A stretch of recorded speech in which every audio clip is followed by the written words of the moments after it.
প্রেমে পড়লে মানুষের মন ও শরীর শান্ত হয়। বিশেষ এক ধরনের হরমোন নিঃসৃত হওয়ার কারণে মানুষের নার্ভাস সিস্টেমকে পুনর্গঠন করতে সাহায্য করে। এতে ব্রেইন সেল তৈরি হয় যা স্মৃতিশক্তি বৃদ্ধি করে।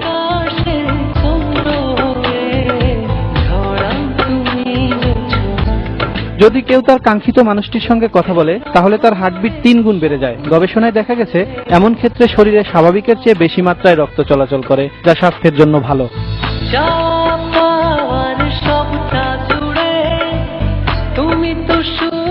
প্রেমিক যুগল যারা পাশাপাশি বসে সময় কাটায়, নিঃস্বার্থভাবে একে অন্যকে ভালোবাসে, তাদের দুশ্চিন্তা কমে যায়, হতাশা দূর হয়, মানসিক স্বাস্থ্যের উন্নতি ঘটে।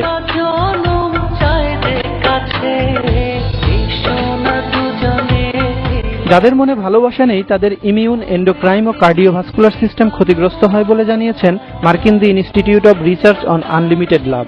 এছাড়া তারা একাকিত্বে ভোগে, যা অকাল মৃত্যুর আশঙ্কা 5 গুণ বাড়িয়ে দেয়। ভালো না বাসলে মনে ক্রোধ জন্মে, যা শরীরের জন্য ক্ষতিকর।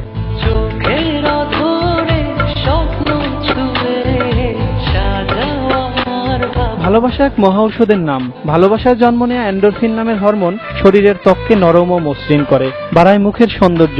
এমন তথ্য দিয়েছেন নর্থ ক্যারোলাইন বিশ্ববিদ্যালয়ের একদল গবেষক। ভালোবাসার অমর সৃষ্টি খুঁজে পাওয়া যায় বিশ্বখ্যাত কবি শেক্সপিয়ার, ওয়ার্ডসওয়ার্থ, রবীন্দ্রনাথ ও নজরুলের কবিতায়।